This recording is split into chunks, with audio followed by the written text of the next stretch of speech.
It's over 9,000!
Welcome, Super Elite Warriors, to Final Forum, a podcast for the discussion of all things Dragon Ball. I am your host, Jelly, an elite recruiting member of the Frieza Force on a mission to find the best warriors from across the galaxy to join the greatest army of all time.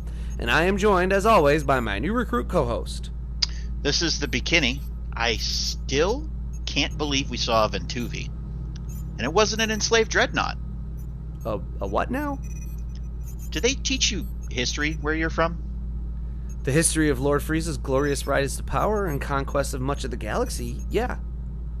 But not the history of the Ventuvi dreadnoughts, apparently.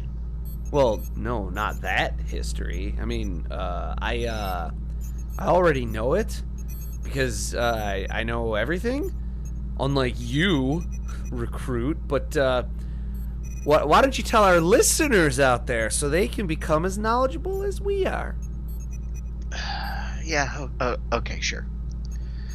So the reason Ventuvi are thought to be essentially extinct is that thousands of years ago, the carbivores figured out how to mind meld with them, and they switched into heavily armored, weaponized transports, essentially living battle cruisers.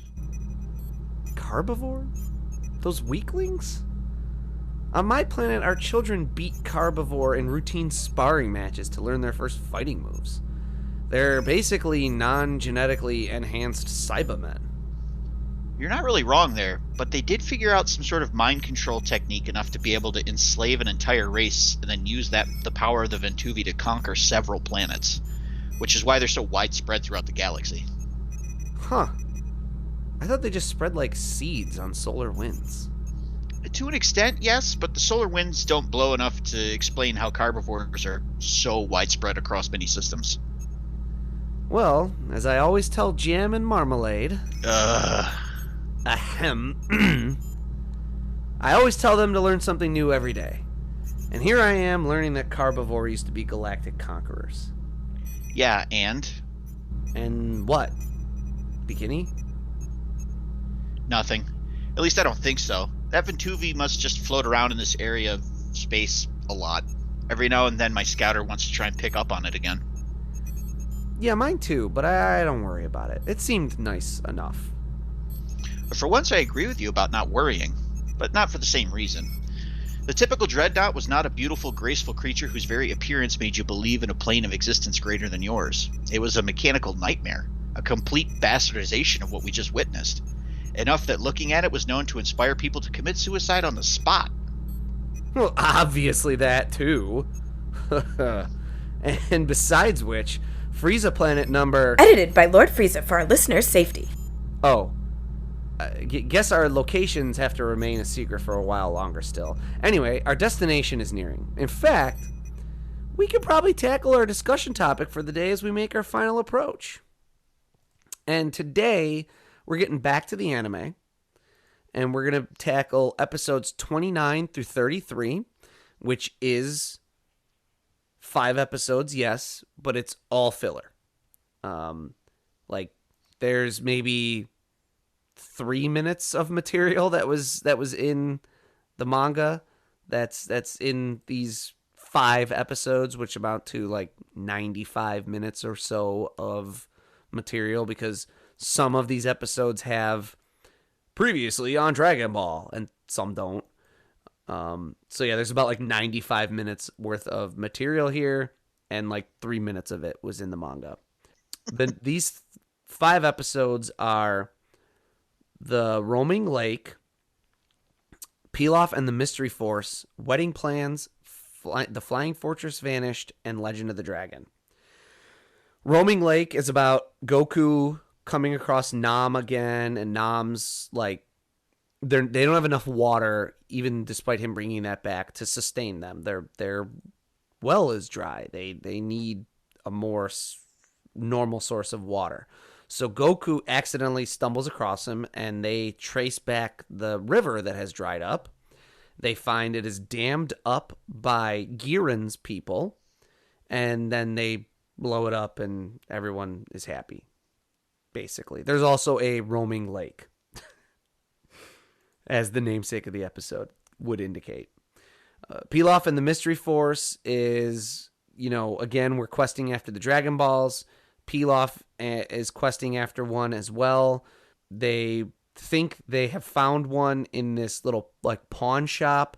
The shopkeeper sells it to Pilaf, but then he also sells it to Goku, and we find out that this guy, or he sells it, tries to sell it to the Red Ribbon Army rather. We find out this guy has like a chest full of fake Dragon Balls. The reason everyone thinks there's a Dragon Ball at this pawn shop is because there's one like up on the roof, and a bird has it in its nest. Wedding Plans features Goku stumbling back across Chi-Chi, kind of. Like Pilaf and his gang stumble across Chi-Chi, basically, and they're like, oh, Chi-Chi's like, oh, let's get married and everything. And so Shu wears a Goku disguise, goes to Chi-Chi's house where they feast, and like they're trying to find another Dragon Ball, basically. Then the Flying Fortress Vanished is Pilaf has this flying fortress, which has been chased away by the Red Ribbon Army, and now no one can seem to find it. And you get a lot of rehashing of like Pilaf's mechanicalisms and his traps and things. And then the Legend of the Dragon is our final episode here, and it concerns, I don't even remember what the action of this episode itself really was. This is a very inconsequential episode. Do you remember what happens in this one? The first portion of this episode, if I remember right, was dedicated to getting like some background on one of the Red Ribbon commanders, Silver. Yeah. Like there's like a scene where he's like in the gym working out with a bunch of other guys, and like they're doing a sparring match in a boxing ring, and like he kicks like 5 guys' asses really quick. Right. And then the second half is we find another Dragon Ball. It's among like a group of monkeys that Goku has befriended. And then we cut to Krillin and Roshi, and Krillin's like, what are these Dragon Balls that Goku's going after? And Roshi tells him a story of the Dragon Balls, and we'll talk more about that. What we usually like to do is we usually like to go through episodes that obviously have the manga counterparts, and we talk about what inspired Toriyama to create these various moments. And if they have little bits of filler in the episode, we talk about like, oh, that little bit of filler is actually playing off of this idea. We did that when we talked about Pilaf. I'm not sure if it was when we talked about Pilaf himself or when we talked about the very end of the arc with the pinball stuff, but we talked about how that was like inspired by Pilaf's actual design, because he looks like a character from the movie Pinball Wizard. So that's like, we like to do that. These are all filler. So it's hard to come up with like what Toriyama was thinking, because Toriyama wasn't thinking it. What we tried to do, or what we tried to do, is go through and look at like, could we find any homages to like pop culture in general? Could we find any just sort of interesting things to talk about that these are playing off of? And we found some stuff, so it's worth talking about.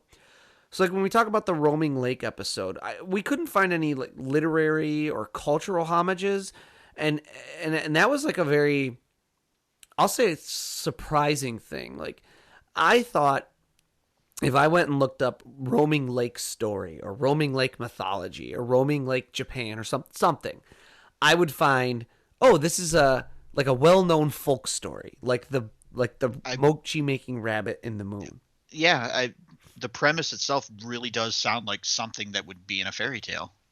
Yeah, I came up with nothing. I came up with a lot of things about like, I think there's a lake called Roaming Lake in like Michigan or Minnesota. Like, I mean, I came up with nothing. Well, clearly the play here is to come up with a story about a roaming lake. Yeah, As that's not a story that's being told, apparently. so it's possible that this whole idea is just inspired by the very existence of mirages in the desert. I even Makes tried to sense. look into that and be like, oh, mirages. Were mirages like, did they inspire an idea that like lakes were like roaming around like just beyond your reach? Nope. So You're coming at this from all kinds of angles, and you just nothing's working. So the most commonly referenced piece of pop culture that I could find in this episode was actually Dragon Ball itself. You know, we pay homage to the very first episode. Goku cracks a pteranodon over the head with his power pole. That happens in the first episode. We also pay homage to his use of the Kamehameha in Pilaf's tower, where he, you know, tries to get them out of the, what did we call it? We called it the solar oven. Yeah. And he uses his, this just has more effective results in this episode, where he uses it to blast an obstacle and it takes the obstacle down instead of just puncturing a hole in it. Well, it also starts with just puncturing a hole in it, though. The reason it comes down, and it comes down so easily, is because this is filler. You have to kind of reset everything back to status quo at the end. And we also obviously pay homage to the tournament. You know, we have Nam and Giran reappear, and we talk about the tournament again.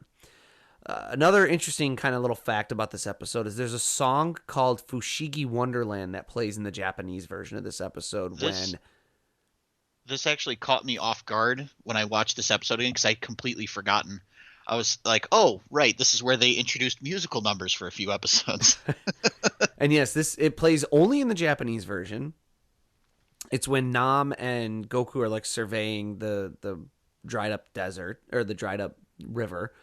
It's a song created by the Wonderland Gang just for this show, but it was only ever used here in this one spot in this one episode. So no idea really why they created a whole song just to use for 12 seconds, but they did. Then we go to Pilaf and the Mystery Force. There's a potential, maybe mild Oliver Twist kind of riff. You get the little boy who steals the dragon radar and Goku's clothes. You know, a child thief. It might be a reach, but like we said, in filler, it's hard to know what the inspirations behind things are. Pilaf's airship might be a nod to Star Wars. Maybe even the Death Star itself. And it definitely has like a Star Wars kind of feel to it. When you look at the design of it, has a very Star Warsy, like there's little bumps. Like it's not just smooth, right? Mm-hmm. It's got like the nooks and crannies and the lights and the craters and the things like that on it. That's got kind of a Star Warsy feel. Combined with Colonel Silver at the end of this episode dropping a line, boring conversation anyway, after he shoots the pawn shop owner, it seems like at least Funimation was picking up some Star Wars vibes, right? I'm also wondering if they were doing a reference to the whole Han shot first debate, because the pawn shop owner actually draws first, and then Silver draws and shoots him. Possibly. That tracks, right? I mean, this seems like there's a lot of Star Wars influence in this episode. That line it blew me away that line was in here. You know, like, boring conversation. And I was like, holy cannoli. Especially, I'm watching this dubbed right now. And because Dragon Ball actually premiered on US TV later than Dragon Ball Z, Chris Sabat does the voice of Colonel Silver, and it's not that far off of Vegeta, as opposed to, remember when we did the commentary on Curse of the Blood Rubies, and we were like, oh, his Yamcha's pretty good. Yeah. His Colonel Silver isn't that far from Vegeta, so hearing kind of Vegeta just say boring conversation anyway, That threw me for a loop. Another song appears in this episode, also in the Japanese version only. It's Dragon Ball Densetsu. It was written by Onikado Izumi. The music was composed by Takeshi Ike with arrangement from Saichi Kyoda. It's performed by Hiroki Takahashi. I don't know anything about any of those people. But this song, we may have another opportunity to research this and talk about it again because it appears in the 1988 movie Dragon Ball Mystical Adventure, which is the third Dragon Ball movie. So if we can end up finding some more about it between now and then, we can talk about these people in this song. But this is its first appearance. So at least with this song, they reused it. At one point in this episode, the shopkeeper is reading a newspaper and the phrase Mexico 86 can be seen on the back of it. This is a reference to the 1986 FIFA World Cup, which was hosted by Mexico and won by Argentina.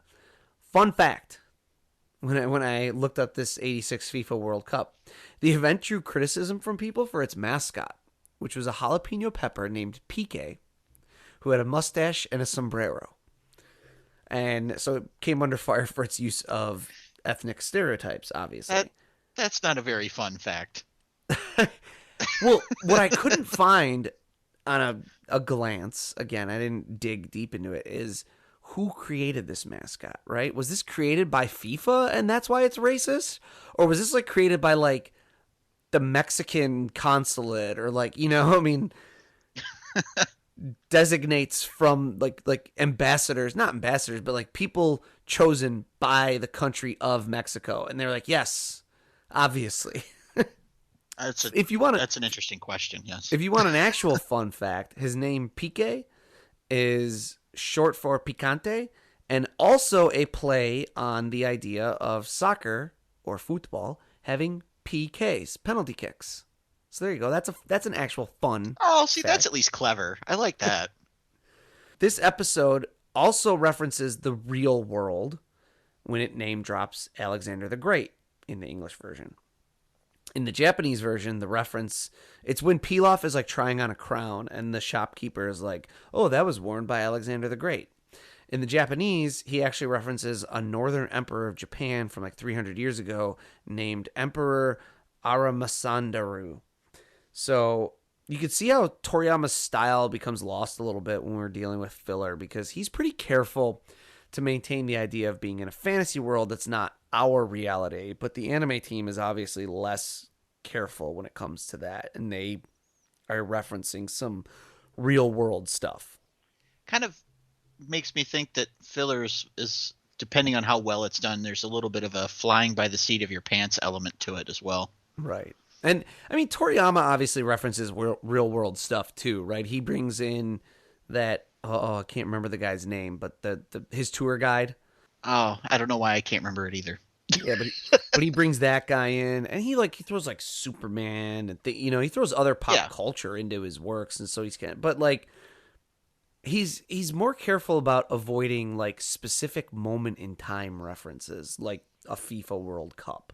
So moving on to episode 31, Wedding Plans. This episode is wholly filler. And while most of the specific references made to anything are, again, just references back to Dragon Ball itself, this is an opportunity for a unique discussion about marriage traditions in the East. Traditionally, as in thousands of years ago, when Japanese culture began to establish itself in what is modern-day Kyoto, society was organized into an elaborate system of ranks, and most higher ranks would not get formally or permanently married. If a high-ranking official saw the same woman at night for 3 nights in a row, they were considered married, and the wife's parents threw a banquet feast for the couple.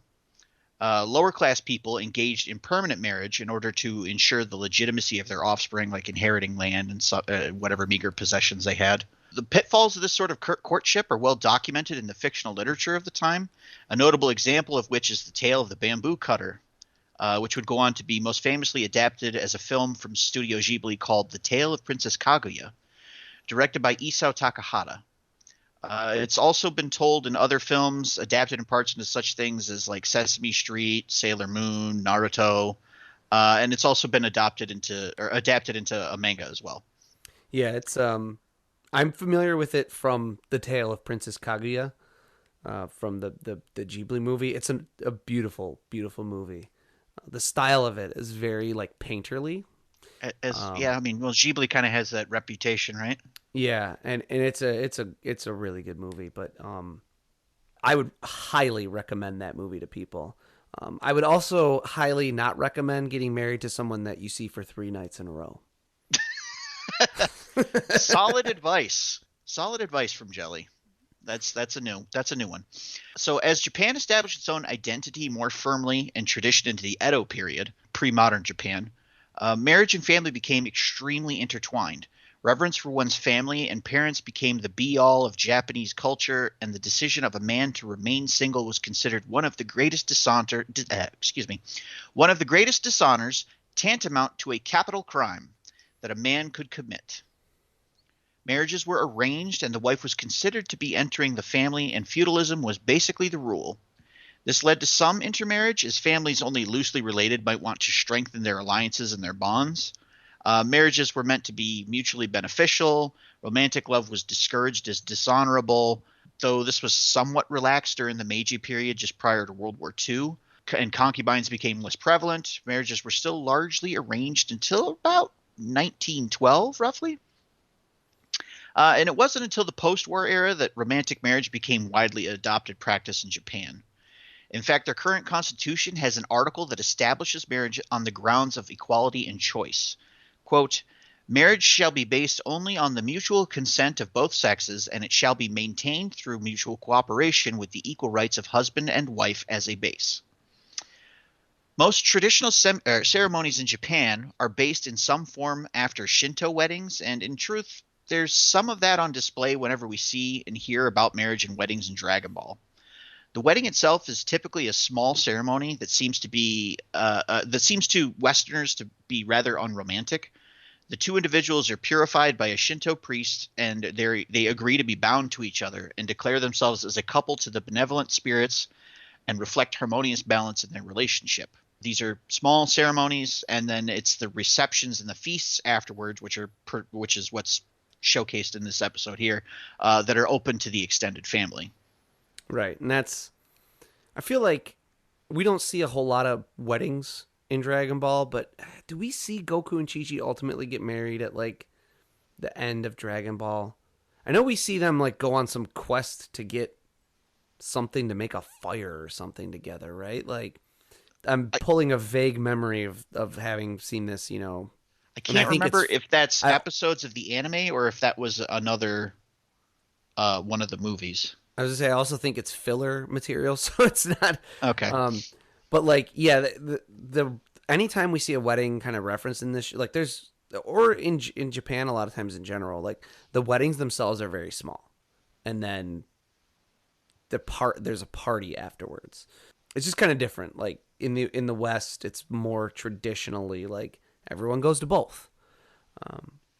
True. So in China, though, speaking of Eastern culture, since China and Japan have a lot of mingling, and especially since Toriyama's borrowing a lot of Chinese culture to make Dragon Ball, marriage goes back further than it does in Japan. And that the etymology for the word itself, which is hunyin, or hunyin, I don't know how to pronounce words in Chinese, is derived from the radicals for knight and female. And so traditional ceremonies were held at night, which was seen as a time of great fortune. And because it's also, you know, sort of derived from this idea of female, they're like a little more bride-centric, although we'll see it's still a very patriarchal kind of thing. Marriage, though, in China is generally seen in a Confucian context. The key element being that the woman is joining her man's family and taking his surname, and then therefore marriage between people of the same surname is highly discouraged. There are documents in China dated in the 400s that state, or I guess given what they state, are restating that marriage between individuals of the same surname has been outlawed in China as far back as 1100 BC. So for 3,000 years, you have not been able to marry someone who has the same last name. Interestingly, though, the oldest story about marriage in China involves a brother and sister who wanted to populate the world because the world had no people on it at that time, and they wanted to populate it with their offspring. And they're granted clemency to do so by the higher-ranking gods. The bride, though, is shy about this arrangement and covers her face with a fan during the ceremony. And this is a tradition that, in some circles in China, persists to this day. The woman wearing like covering her face with a fan during her wedding. So it's kind of interesting that, Chinese culture for thousands and thousands of years looks down on anything that could be considered incest in even a smallest way, right? Same surname. I mean, there are people with the same surname who are not related at all, Yes. That's outlawed, but the original sort of Chinese wedding story is about a brother and sister. But there's still a lot of similarities between Chinese and Japanese marriage. Like we said, the cultures kind of borrow a great deal from one another. And much of Chinese marriage is linked to the idea of piety before one's family and the benefit of the clan, just like in Japan. What the kind of difference is that matchmakers are more common in China. They were the original arrangers of marriages. So it wasn't arranged by between the two fathers of a household. It was arranged by a matchmaker. This was established traditionally, like in the text, it was established to ensure the husband and a wife were a good match, but it evolved, obviously, in this patriarchal sort of society that they had, just into ensuring that the marriage would be mutually beneficial to the two families. So rather than actually having the two dads come to an agreement, it was like having a broker between these two dads. Yeah. The ceremonies, though, are a little bit more evolved and a little bit more elaborate. Involved. I sort of misspoke. I don't want anyone to think I said evolved. But they're a little more involved. But they do still hold to the idea that marriage itself is small and private, while there's a great feast held for extended family and friends afterwards. There's some pretty interesting stuff involved in this traditional Chinese ceremony, though. Like, the one that I found was that the groom has to overcome a series of obstacles in order to see his bride. I couldn't find out. And again, I didn't do a ton of research. Nobody's paying me to do this, so I don't have the time to delve into it super deeply. It's not clear if these are an obstacle course or just like brain teasers, kind of.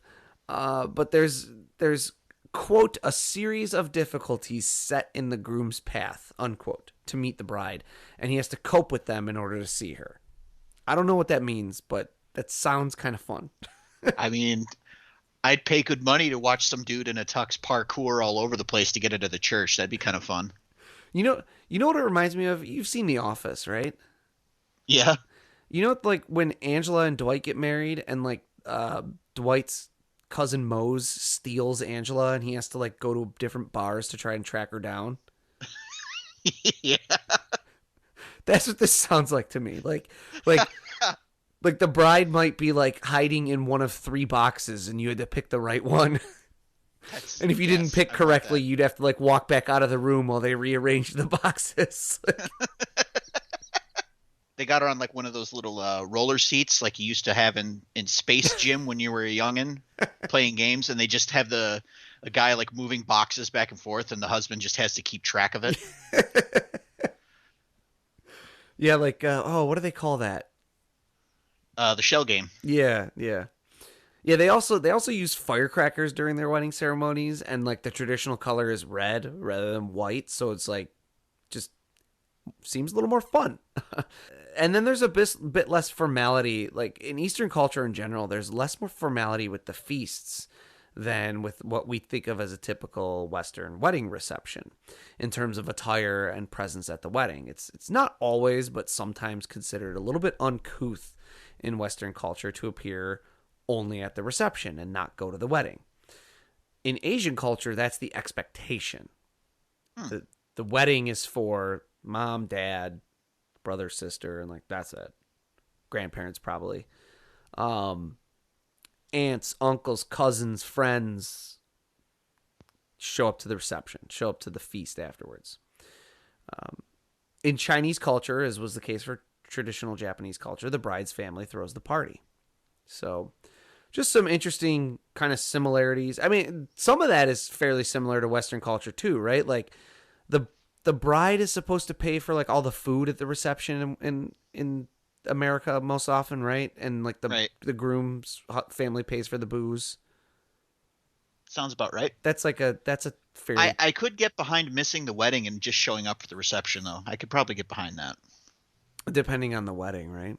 Yeah. And that, though, it's becoming more and more common, I would say.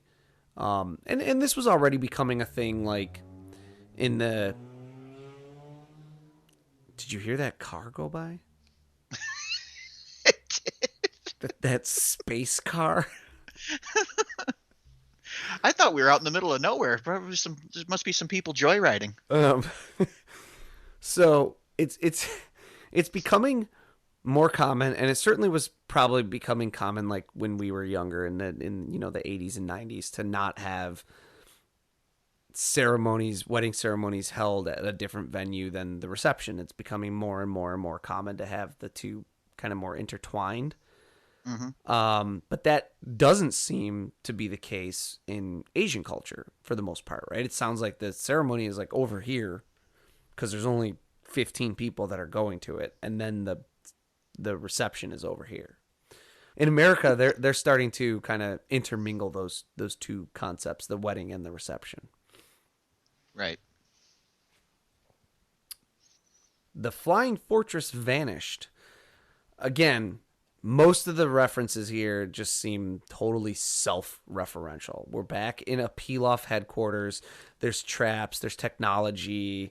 You could confuse the brief moments here and there with like elements from the end of the Pilaf saga. There's times where like the walls come down and trap Goku in. I swear they're just recycling animation. Nothing. Honestly, I wouldn't be surprised. It'd probably save money that way. Yeah, exactly. One quick note on this episode. There is a shot of Goku and Chi-Chi almost being hit by a plane while they're flying on Kinto-un or flying Nimbus. This was removed from American TV airing of this episode. And you might wonder, like, why? This show's from 1985, 86. Like, why are they removing this? Dragon Ball did not premiere in the United States until 2001. And this episode did not air in America until February of 2002. And if you want to go, and it was like February 12th of 2002. So if you want to go back 5 months from there and maybe figure out why this episode was removed, or this shot from this episode was removed from American TV airings. Yeah, I think we know why. If you've ever heard of the World Trade Center. Yes, I have, all the way out here in space. Yeah, it was a very infamous incident in world history. So yes, this like one little quick shot was removed out of deference to American viewers. That's fine. A lot of that happened with like... Yeah, I can think of like a handful of movies like Lilo and Stitch. The ending was changed. Spider-Man. I think that was the first Sam Raimi film. Yeah, was also changed as well. There's a trailer. You can watch the trailer. It's very uncomfortable. You can also look up the original ending for Lilo and Stitch on YouTube. I think they had it's not like fully finished, so it's like rough animation style. Mm-hmm. But they had like most of the ending already planned out, and then September 11th happened, and they had to scrap it all. But if you are interested, it is out there. It's easy to find. Yeah. Okay, so moving on to the last episode, Legend of the Dragon. Before getting into the more interesting part of this episode, we have a couple quick notes we just wanted to touch on. First, in the flashback, the evil man who wishes for power resembles the guy Goku touches in the back of the knee and knocks out of the ring very quickly in the Tenkaichi Budokai opening round. The two members of the Red Ribbon Army who stumble upon the monkeys resemble the Orin monks who bullied Krillin, and one of them is even voiced by the monk that Krillin fought and defeated in the tournament. In the Japanese version, Red's compliment of Silver dodging his cat removes the anecdote about another man losing his eye and just congratulates him, but then reminds him that if he gets cocky about his abilities, he'll be killed. Lastly, so Roshi's story of the Dragon Balls versus the real canon of where the Dragon Balls came from, there's obviously a goof up there, if you will. First of all, Toriyama didn't know the real background yet, as we've mentioned many times. He makes up stuff on the fly, and Piccolo, Kame, and Namek weren't even in his brain at this point in time. So it's not really surprising that like the story we hear in this filler episode from someone other than Toriyama winds up conflicting with what we hear later on in the series. And it's also very easy to hand wave away this discrepancy by saying this is a story that Roshi heard and it's a garbled legend. It's never stated as fact within the show. Just a little thing that kind of shows they weren't really sure where the story was going to go at this point in time. Right. But what's interesting, though, is that it bears similarities to what we mentioned when we did our Shenron episode, the idea that a dragon contains a magical wish-granting jewel within itself that can alleviate suffering or grant desires or aid people in some way is pretty ingrained in Eastern culture. It's hard to say for certain whether this was an intentional way of incorporating and extrapolating from what the anime staff knew about Toriyama's inspiration and trying to actively be a little bit more cultural and remain true to what they thought of as the vision at the time, or whether it's just a coincidental, like any Japanese writer trying to come up with an explanation would come up with something similar because it's so deeply rooted in their cultural consciousness. Yeah, that's interesting to think about. Dragons have this, like, yeah, it can remove pain. I can't remember exactly. But we talked about there was also, I think we also mentioned that they were like controlled weather, like rain and stuff like that, if I remember correctly. Yeah. Go back and listen to the Shenron episode number, whatever number it was, and check it out if you haven't. But yeah, we talked about like how they were associated with magic jewels. And so, yeah, whether someone was like, oh, he uses a dragon and he's got these jewels that grant wishes, and so I know that this like someone consciously making that decision of like he's using a traditional Chinese dragon. I know that traditional Chinese dragons have wish granting jewels. He's using wish granting jewels. I'm gonna say that like the Dragon Balls in the show are just a splinter, a spin-off of the folklore, the history, the mythology around dragons that like everyone knows. Or if it was just a person being like, I got to come up with something. How about just this? And it's just like so kind of ingrained in your culture at like such a young age, right? That you might just think of that without thinking deeply about it. Sure. Normally, I would say that that's really good filler writing, except they forgot that Toriyama likes to subvert expectations. So, of course, when asked, when he finally has to figure out where the Dragon Balls came from, he's got to go, nope, space aliens. Yes. Yeah, it's I don't get too hung up on discrepancies like that, not only because of the filler aspect of it, but also I do think this one has a very easy to hand wave away sort of, like you mentioned, the you can hand wave away it from a storytelling perspective of like, yeah, Roshi just heard that. He just heard wrong. Right. This brings us to filler. These 5 episodes, like we mentioned, are damn near 100% filler. The common conception around filler has always been that it's necessary. That if not for filler, the anime would outrun the manga and there'd be no material to cover. And so it's safer to tread water, kind of knowing where you're eventually going to go, than it is to run ahead and possibly contradict the author of the manga, right? So let's pause here while we let the manga go for a while, even though we know that like that maybe there's 5 or 10 or 15 chapters still left to cover, but let's just kind of tread water here so that the manga can keep going and then we'll catch back up type of thing. But is this true? Is filler inevitable? Would you really catch up to the author? Because if he's putting out a chapter a week and you're putting out an episode per week, it seems like if you adapt approximately a chapter per episode, you could just maintain pace. And that's what it sounds like at a glance. And it seems to make some sense, especially when you think about anime. While different than the way TV shows run in America, and I think there's probably something to be said about this maybe in a future episode and going deeper into why this is, but like, it does not run all year.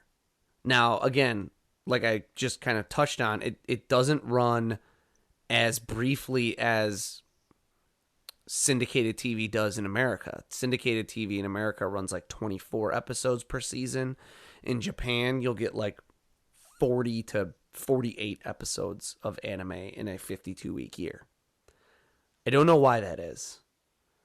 I mean, the only thing I could think of is that where TV will give you like 24 episodes and call that a season in America, Japan is just like, yeah, 48 is twice as much, right? Like, What 1 month off every year is enough, right? yeah, I honestly don't know why, but that's, I mean, still, if you're doing an episode per week and you're taking 4 weeks off, the manga should outpace you, right? But they're different media. That's the first thing. So what takes a manga several panels or perhaps even pages to depict can potentially be conveyed in an instant in a visual medium. Now, conversely, you might say dialogue. Dialogue takes way longer to convey in an anime than a manga, and you need more creativity for conveying that information than just a block of text. But I found a website, it's called Kanzen Shu, where one of their contributors went and they compared anime release dates with manga chapter publication dates, and kind of found out that filler really is an inevitability. So from Kanzen Shu, I found the anime debuted when the manga was 63 chapters in. 18 months later, which we've seen at this point has some filler in it, right? Because we're talking a few about episodes, some of it. sure, yeah. 18 months later, the show is 31 chapters behind the manga. Now, for the rest of the run of Dragon Ball, thanks to use of filler episodes here and there, runtime padding, etc., the anime remains about 30 chapters behind the manga. But when we get to Dragon Ball Z, and specifically during the Frieza arc, the anime creeps closer and closer and closer to the manga until at episode 97, the anime is 10 chapters behind the manga. And this is the point at which Frieza says, 5 minutes until Namek will explode. Ah, yes. The longest 5 minutes in television history, yes. Indeed. And yes, if you're familiar with this part of the anime, and you've made that joke before about how it's the longest 5 minutes in TV history, the difference in pacing between manga and anime becomes readily apparent. The anime had been adapting about, on average, 1 1/3 chapters of the anime for much of the Frieza arc. When Namek is given 5 minutes to explode, the rate slows down to a 1-to-1 ratio. It takes 10 episodes for Namek to explode, but it also took 10 manga chapters. We can gather from this that like a more quote-unquote correct pacing for an anime might be something like 1.5 chapters per one episode, maybe 2 chapters per episode, because DBZ has never been known as the most briskly paced anime that there is. True. even when people are not accusing it of having a lot of filler, even when they're saying like, oh, it's, this part is moving well, it's still not the most briskly paced. Yeah, I mean, I would think even your biggest fans of Dragon Ball would agree that the pace drags in some spots. Right. Particularly when people are yelling at each other. Right. That's not even filler. That's stuff that's in the manga. They're just not doing anything to condense it, because at that point they're padding for their life. Yeah, exactly. And then we get the Garlic Jr. arc, which puts us like, I think that wound up putting them 20 chapters behind. And so then they remained about 20 chapters behind, 15, 20, sometimes 25 for like the rest of the series runtime.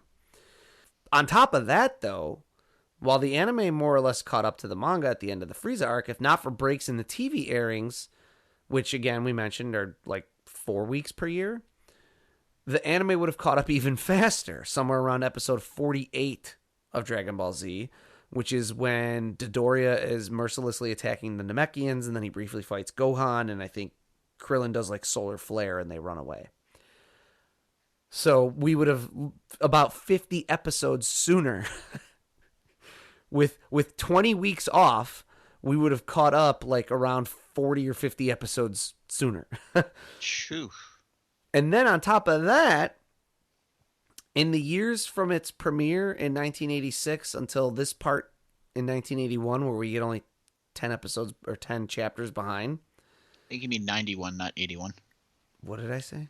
Oh, you said from 1986 until, and then you said 1981. I was like, that's no, not how time works. I meant that. So on top of that, if Dragon Ball had produced no filler whatsoever, it would have caught up to the manga somewhere around when Chaozu tries to blow up Nappa. And probably even sooner than that, if not for breaks in the airing. So if the anime were to run 52 weeks a year with no filler, you probably would have caught up like at the end of Dragon Ball. And if it ran the 48 weeks a year with no filler, it would have caught up at Nappa.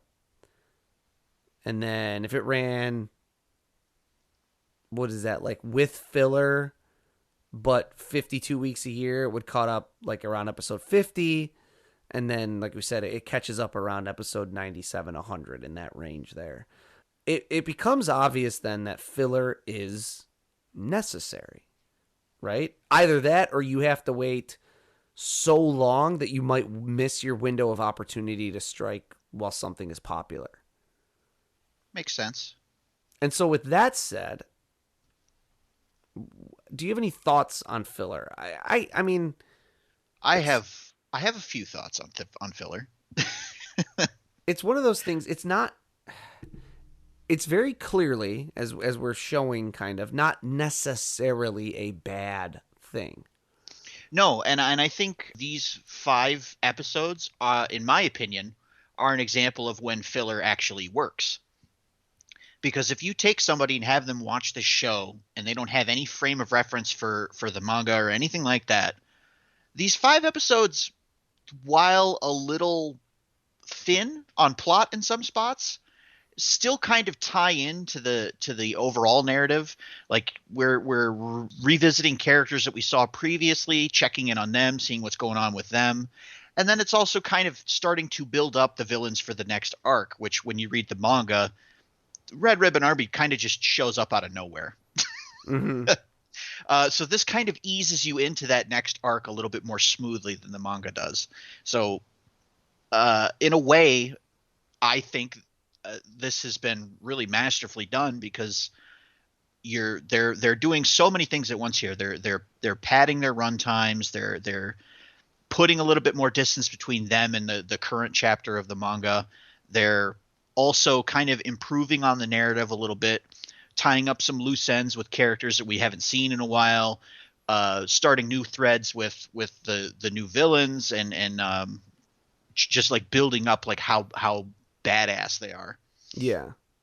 I do like the idea that in filler you can bring back a character or characters that maybe were popular or interesting or something that the source material hasn't touched on in a while. Right. Like Pilaf. And then the other thing is when they try and leave themselves as much room as they can between where they're at and where the manga's at, I think it also helps facilitate doing filler a little bit better because you already know where the story's going to go. So you can kind of say, okay, well, if we know where it's going to go, what are some things we can work on? What are some things we can pad to kind of smooth it out a little bit for us? Right. And I think you see that a lot in that episode 33, which, yes, is a very sort of lackadaisically paced episode for sure, but you build up and it's kind of funny because this would almost, I think these episodes do, like you said, a really good job. These specific episodes, even though we mentioned they lose sight of some of Toriyama's style, the one thing they do a pretty good job of maintaining is they are maintaining and even playing more into the subversion of expectations, right? Mm-hmm. We're building up Silver. Silver dismantles Pilaf in an instant. And not that Pilaf himself was ever that big an obstacle for Goku. His technology presented some problems, right? Goku couldn't get out of that solar oven, as we mentioned. And then True. also, we do show in this that Goku kind of rams through some of this stuff now that he's had training from Roshi in a heartbeat. But we also then show that Silver manages to destroy his whole flying fortress, right? So here's this menace that's bigger than the previous menace. And then we also show him easily defeat like 6 guys at once, which, At this point, I don't think we've even seen Goku do. Right. And then when they eventually fight, which I honestly think is in like the next episode, it's like a 2-second, like Goku kicks him and then like walks away. He's the jobber. That's a very like Toriyama-esque kind of thing to do, right? You've built up this menace, you've built up this potentially epic clash. Sure. And then I mean, he's kind of done it already with Oolong, in my opinion. Like, when you're first introduced to this character, you don't even see his real form. He just has all these monstrous different shapes that he takes on. You're thinking, oh wow, how's Goku going to handle this? And then it's not even a challenge at all. Right. So yeah, filler's not necessarily bad, and I personally have no real issues with the Garlic Jr. saga, honestly. I don't either. It was an interesting. I mean, I think the Garlic Jr. saga is more interesting for that discussion of when characters wish for immortality, like what are they actually getting? Right. Where filler gets, I think, more problematic is in that Frieza arc situation where you've not really been using it judiciously. You're kind of just padding up nothing moments. You've not been using it intelligently, and then all of a sudden you catch yourself in a situation where you have to just suddenly start using it, and then yes, you turn what should be. And listen, I love the battle between Frieza and Goku, but that should be, and it 100% should be more than 5 minutes, right? There would probably still be people who'd be like, oh, 5 minutes, 4 episodes later, but it wouldn't be 10 episodes for one thing. Right, because the other thing is they're trying to also show perspectives on the story from a lot of different characters' viewpoints. Right. And so you can kind of hand wave that away as, well, this is all happening concurrently. It's just we're kind of like hopping back and forth in time to get everyone's, thoughts on what's happening. Yeah, but what should be 4, maybe 5 episodes becomes 10 because you haven't been using filler judiciously up to that point. Now, right at the very start of all the Namek stuff, there's a filler section that I don't like at all. Are we talking about the fake Namek episode? Yeah. I don't like that. Yeah, so that's an example to me of filler that isn't done well, because there's no stakes because everything's the same as it was at the end of the episode. It's not like the driver's test or the baseball episode, because it's not, while it is goofy, it's not like the whole point of the episodes isn't humor itself. So that also kind of detracts from it for me.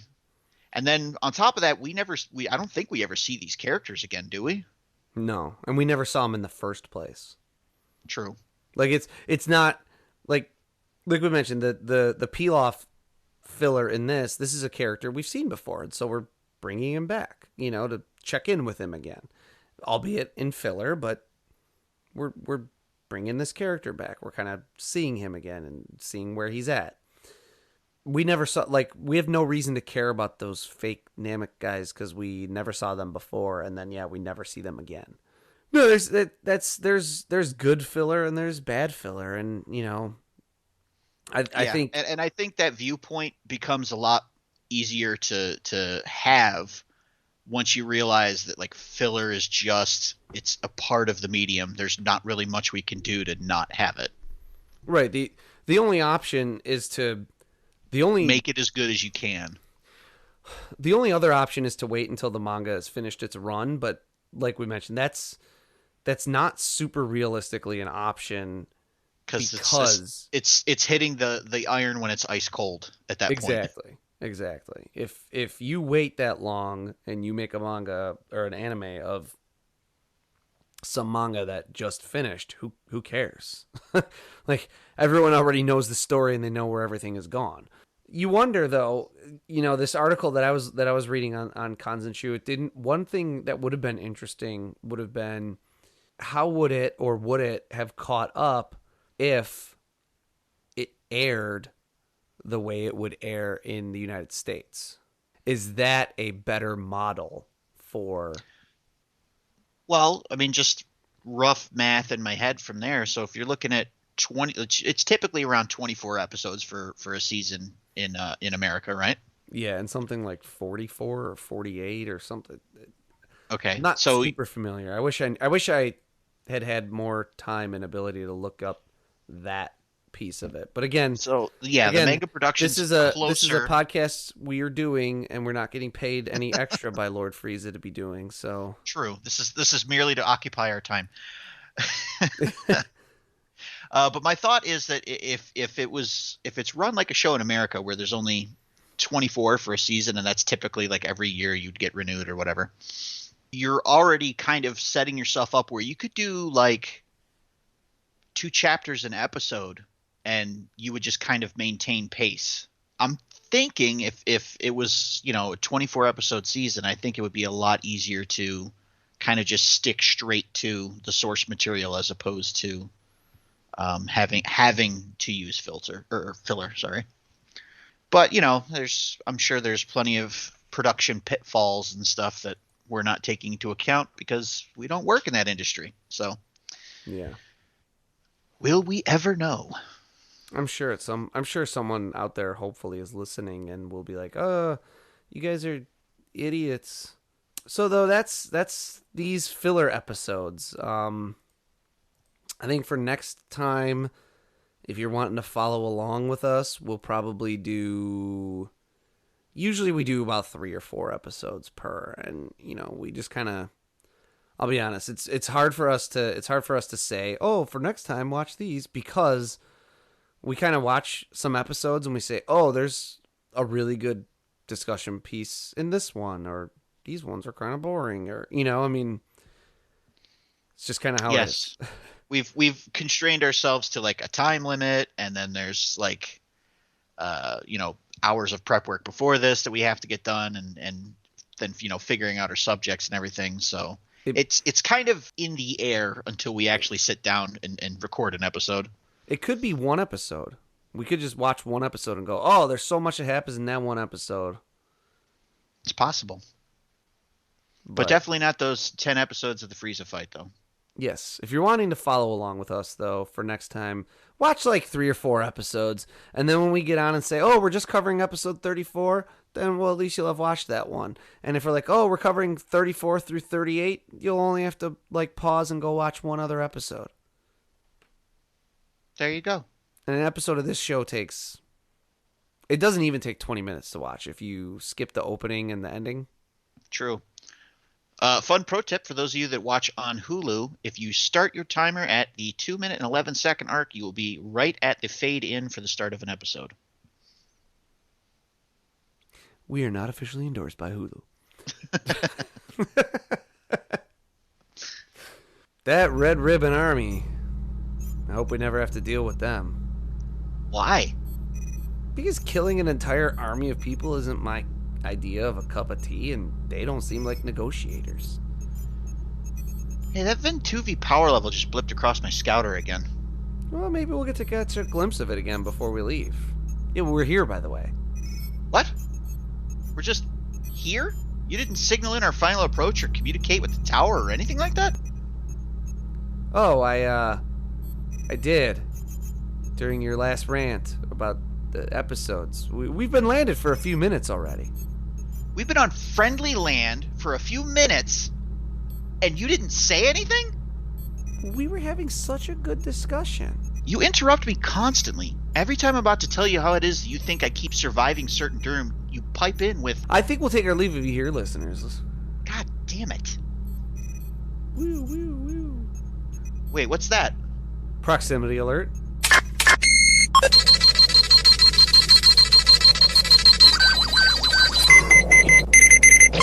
Seems that Ventuvi will be passing by here. Will we see the Ventuvi one more time? Will it appear as majestic nearing a planet as it does in deep space? Find out next time and help us achieve our final forum.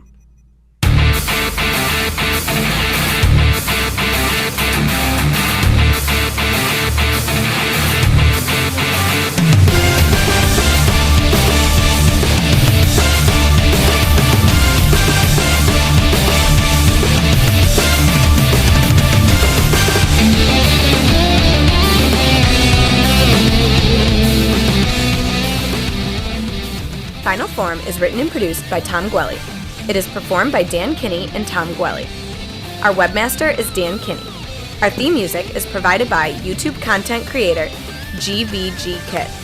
Want to learn more about the Dragon Ball universe, including concept art, behind-the-scenes interviews, and recommendations from Jelli and Bekinney? Connect with us on social media. Like us on Facebook. Follow us on Twitter at Final Forum Pod. Make sure to subscribe, rate, and review wherever you receive your podcasts. And of course, make sure to share it with your friends and family and help us spread the word of the glory of Lord Frieza. The Frieza Force thanks you for your listenership.